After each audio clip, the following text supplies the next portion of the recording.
Substance. Podcast stupéfiant. Bonjour à tous, bienvenue dans Substance, Perrine, trouble bipolaire et psychédélisme, épisode 3. Dans cet épisode, Perrine parlera d'eskétamine. Alors un petit rappel sur la kétamine pour comprendre ce qu'est l'eskétamine. La kétamine est ce qu'on appelle un mélange racémique, c'est-à-dire un mélange de deux molécules à la fois identiques et opposées, comme votre main droite et votre main gauche. Ces deux molécules s'appellent l'arkétamine et l'eskétamine. Le mélange des deux, la kétamine, est utilisé depuis des dizaines d'années en médecine comme anesthésiant. Et depuis les années 90, utilisé assez massivement comme drogue festive ou d'exploration de soi. L'eskétamine, elle, a été autorisée comme traitement contre la dépression en France en 2019 sous forme de spray nasal commercialisé sous le nom de Spravato. Mais avant de parler de ce traitement, j'ai demandé à Perrine comment elle accueillait le fait d'avoir vécu une crise suicidaire aiguë quelques jours après un trip psychédélique au LSD et à la MDMA, ce qu'elle nous racontait dans le dernier épisode. Je lui ai demandé si elle considérait que ce trip avait déclenché sa crise. Réglez le son, mettez-vous bien et écoutez, vous êtes dans Substance.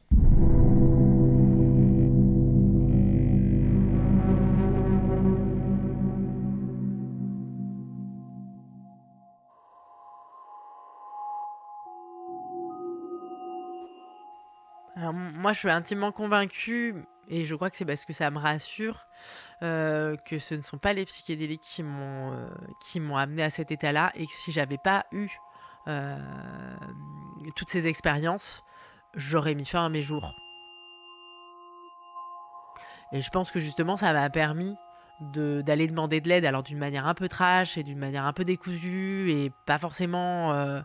j'ai pas pris mon téléphone, j'ai pas fait le 15, j'ai pas demandé à quelqu'un de m'accompagner aux urgences. J'ai pas du tout eu cette démarche un peu plus classique qu'aurait pu avoir quelqu'un en grande détresse. Moi, il a fallu que ça passe par un état un peu plus... Ouais, plus... Je sais pas comment dire. Plus bizarre. Parce que je suis comme ça aussi.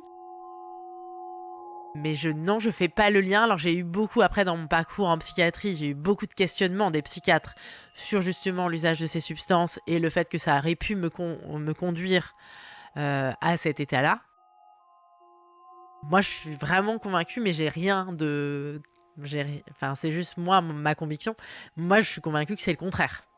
Que si j'avais pas eu accès à ces substances-là, bien avant, je serais passée à l'acte, et je serais passée à l'acte de manière radicale. Et si ce jour-là, j'ai réussi à ne pas le faire, c'est justement parce qu'il y avait une porte qui s'était ouverte et une solution. Et que j'avais compris aussi que pendant ces moments de tri, parce que là j'ai raconté des trucs qui sont pas très rigolos, mais il y a eu aussi des moments de profond bien-être et qui redonnent de l'espoir. Et après les expériences, globalement, je me sentais super bien.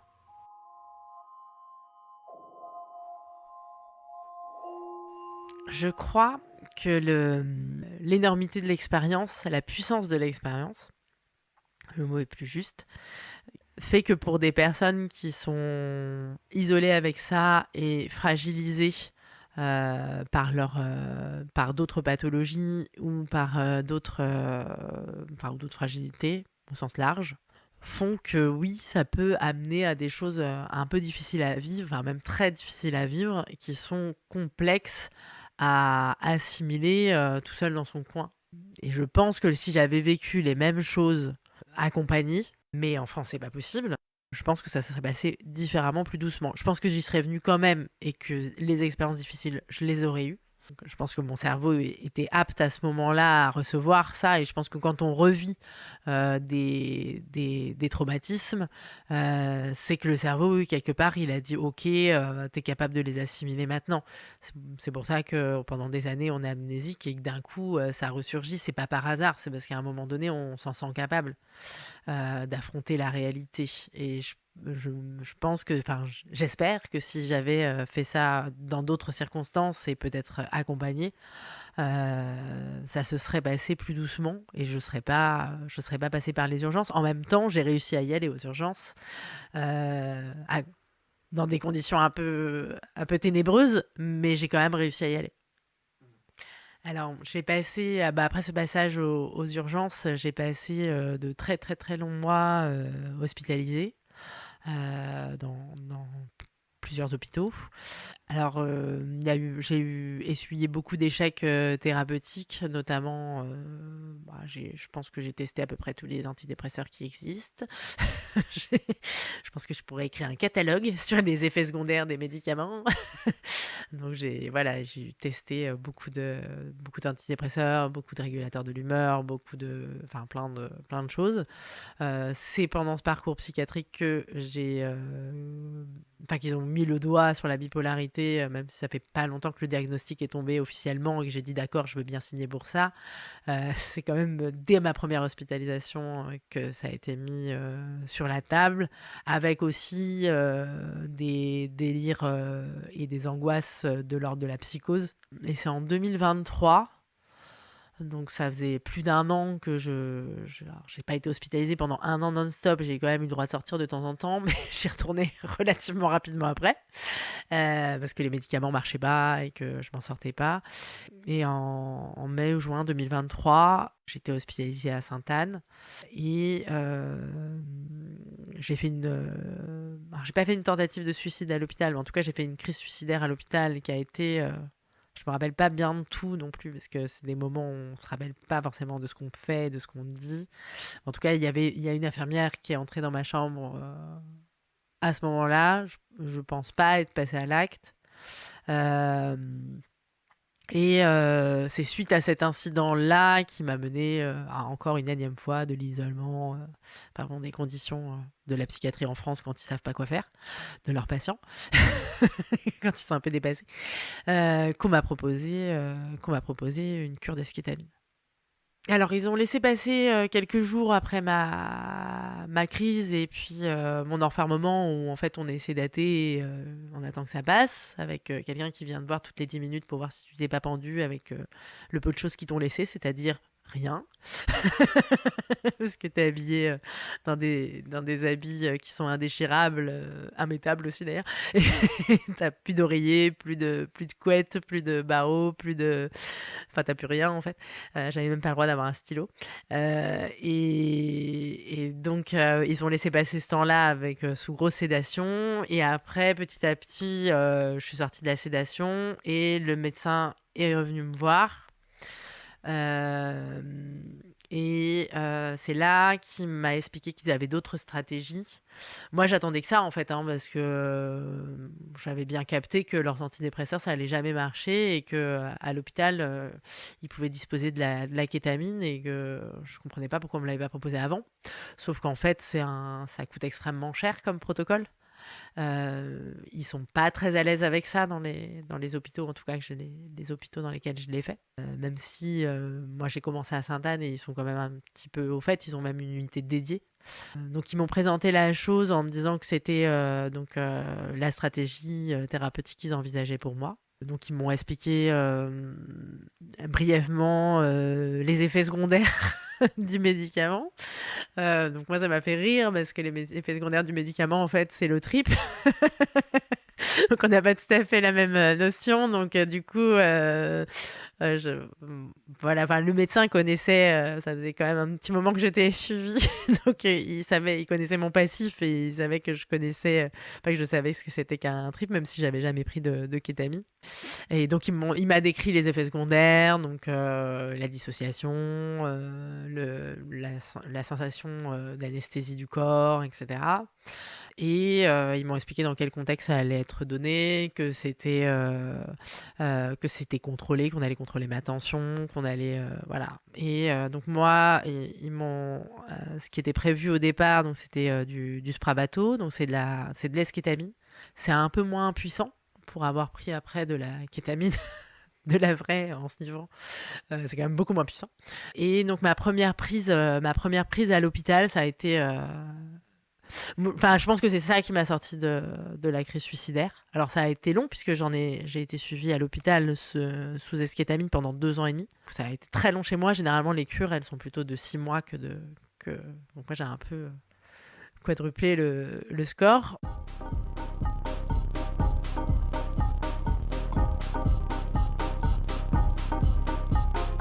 La toute première prise, donc j'étais dans ma chambre à l'hôpital. J'avais changé de chambre, j'étais plus en chambre d'isolement. J'étais même dans une chambre double. Ce qui est. Voilà, les joies de l'hôpital français, tu passes de la chambre d'isolement à la chambre double. Aussi parce que j'avais des problèmes d'anorexie et que du coup ça les arrangeait d'avoir les anorexiques dans la même chambre. Bon, en même temps, ma copine anorexique, elle est sortie au bout d'une journée. Du coup, je me suis retrouvée toute seule dans cette chambre double et c'est là qu'ils m'ont amené le produit. Donc, ça se présente comme un spray nasal pour le nez. C'est une infirmière qui m'a dispensé le traitement. Donc tu prends une dose, t'attends, tu reprends une deuxième dose, t'attends, tu reprends ta troisième dose et après on te laisse tranquille. 3/4 d'heure après, ils viennent vérifier ta tension. Puis toi, tu fais ton trip peinard, voilà. Donc moi, j'ai vécu un super moment, ma première expérience sous eskétamine. C'était trop bien. Ça faisait des mois et voire peut-être des années. Non, peut-être pas, mais des mois que je m'étais pas sentie aussi bien. En plus, le côté anesthésiant du produit, moi, je souffrais d'énormes douleurs dans le corps partout, comme des énormes décharges électriques partout dans le corps, comme si on m'avait perpétuellement mis des braises, tu vois, sous la peau. Donc, c'était une torture atroce que je vivais 24/24, avec des douleurs absolument insupportables partout dans l'intégralité du corps. Et donc, l'aspect anesthésiant du produit a fait que waouh, c'est possible de pas avoir mal. Bon, c'est revenu après, hein. C'est pas magique, mais au moins pendant 3/4 d'heure, c'est quand même assez cool. Moi, j'ai pas de problème avec ce produit de trop grosse accélération cardiaque. Ça peut être un risque d'avoir le rythme cardiaque qui s'accélère. Je suis déjà montée assez haut, mais ça n'a jamais été inquiétant pour les médecins en tout cas. Voilà, et après ça s'arrête là en fait. Le premier, je m'étais préparé une petite playlist comme d'antan, beaucoup plus courte parce que j'avais compris que ce serait pas 4 heures. Dès le premier pchit, j'ai eu l'effet anesthésiant du produit, donc un énorme relâchement musculaire. Ensuite, j'ai ressenti, toujours sur ce premier trip, un espèce de détachement de mon corps, comme si mon corps m'appartenait pas. Donc avec les autres patients, on avait discuté, on disait que c'était le corps de bois. En fait, quand on se touche, on a l'impression de toucher autre chose que de la peau. Évidemment, on n'a pas la sensation du toucher si je touche ma main, je sens mon doigt, mais je sens pas ma main, ou je sens ma main, mais je sens pas mon doigt, mais je fais pas la connexion entre les deux. Donc, il y a un côté assez rigolo. Donc, c'est assez marrant d'aller se toucher pour vérifier que quand même notre corps est toujours là. Même si on n'est pas trop capable de se déplacer en termes de motricité, c'est assez marrant, mais bon, c'est quand même pas. Tu vas pas aller courir un marathon, quoi. Et puis, plein de pensées, j'ai eu l'impression de comprendre plein de trucs. J'ai eu l'impression d'avoir des révélations sur le sens de la vie. Je saurais pas l'expliquer, mais sur le moment, j'ai vraiment l'impression de comprendre le sens de la vie. D'ailleurs, la vie a pris un sens pendant l'heure de l'expérience, quoi. C'est très court. Voilà. Mais après, j'en ai pris pendant 2 mois, 2 fois par semaine. Et après, c'était toutes les semaines. Et après, ça s'est espacé. Ah oui, ça marche vraiment. L'après-midi du premier traitement, j'avais l'impression que j'étais guérie, tout allait bien. Bon, après, les angoisses sont revenues le soir et voilà, ça n'a pas été efficace tout de suite. Mais oui, j'ai ressenti les effets antidépresseurs dès le démarrage. Ouais, contrairement aux antidépresseurs qui peuvent mettre, pour les gens chez qui ça marche, chez moi ça marche pas, mais chez les gens chez qui ça marche, en général, de ce que j'entends, c'est plutôt 3 semaines, 1 mois, voire plus. Là, au bout d'une prise, 2 prises, 3 prises, on a vraiment des effets antidépresseurs qui arrivent très rapidement. Ce qui manque, je trouve, dans l'accompagnement que j'ai eu pendant ces 2 ans et demi, c'est la thérapie qui va avec. C'est-à-dire qu'en fait, on dispense le produit, donc la molécule, on y a accès, et l'effet antidépresseur de la molécule, elle est là. En revanche, l'aspect plus psychologique de traitement de ce qui s'est passé pendant l'expérience, parce qu'après, dans les autres expériences sous kétamine, tu peux aussi ressentir des souvenirs, avoir des nouvelles envies qui arrivent, des prises de décision, des choses sur lesquelles, c'est quand même, je trouve, pas mal d'être accompagné pour pas faire n'importe quoi. Et là, ils sont aux abonnés absents. En fait, alors à Sainte-Anne, du coup, moi j'ai bénéficié de l'unité spécifique troubles de l'humeur, cure d'eskétamine. Et en ambulatoire, en fait, ça se passait comme ça. On allait dans une salle où il y avait tous les patients qui étaient sous eskétamine en même temps. Donc on nous file le produit, on est bien, enfin on est installé confortablement dans des sièges comme la première classe. J'ai jamais pris de première classe dans l'avion, mais c'est comme ça que je l'imagine, tu vois. Tu peux t'allonger. Bon, il n'y a pas de champagne.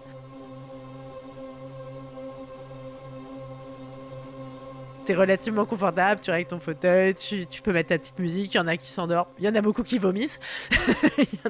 Il y a une infirmière qui est pas loin, on a des babyphones à côté, on peut l'appeler si besoin et on peut aller la voir. Moi je sais qu'il y a une fois où vraiment ça s'est très mal passé. Je venais en train parce que j'avais déménagé pendant la cure, j'avais déménagé en lointaine province. Et du coup, je continuais à faire les allers-retours pour aller me soigner à Sainte-Anne. Et en fait, sur le trajet à un arrêt, j'ai eu une envie de sortir du train et de sauter vraiment très très puissante. Et heureusement, j'étais côté fenêtre et il y avait quelqu'un qui dormait à ma gauche, donc j'ai pas pu me lever, j'ai pas pu sortir. Mais enfin, je suis restée avec ça du coup jusqu'à Paris. Et je suis sortie gare Montparnasse dans cet état.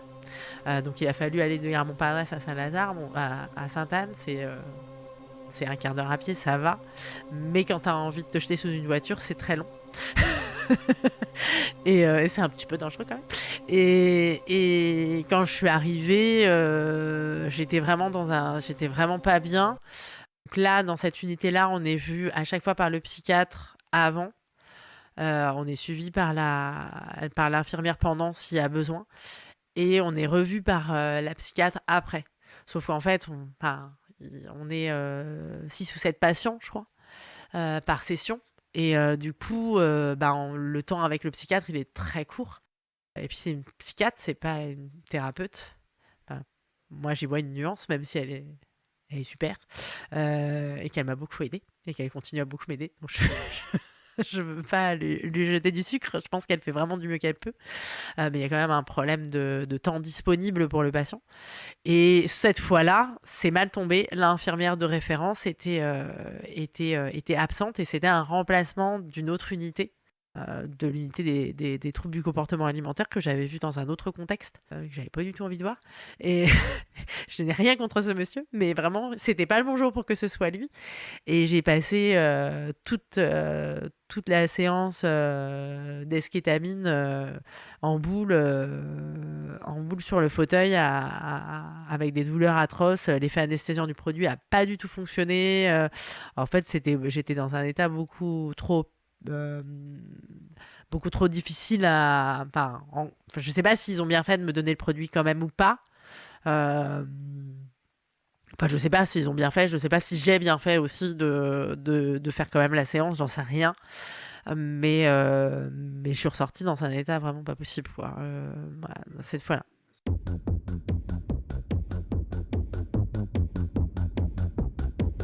D'ailleurs, on est revenu, ils sont revenus j'étais passée à tous les 15 jours et ils m'ont refait passer à une fois toutes les semaines. Alors qu'ils avaient espacé. Donc c'est qu'ils considéraient, je pense, aussi que c'était bénéfique.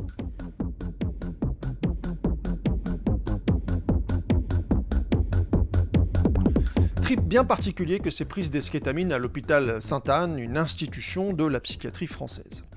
Ces séances font du bien à Perrine, qui ressent nettement les effets antidépresseurs, mais elles ne règlent pas pour autant sa situation, et ce d'autant moins qu'elle doit maintenant prendre le train pour s'y rendre, puisqu'elle habite en région, et que rouler sur des rails a la fâcheuse tendance à provoquer chez elle des idées suicidaires. Avant de vous quitter, je vous rappelle que vous avez la possibilité de soutenir Substance si vous le souhaitez. Il vous suffit pour cela de vous rendre sur la page Tipeee du podcast, dont vous trouverez le lien en description. Dans le prochain épisode, Perrine nous racontera comment elle a réussi à suivre son traitement dans un hôpital de province, mais aussi en automédication. D'ici là, portez-vous bien.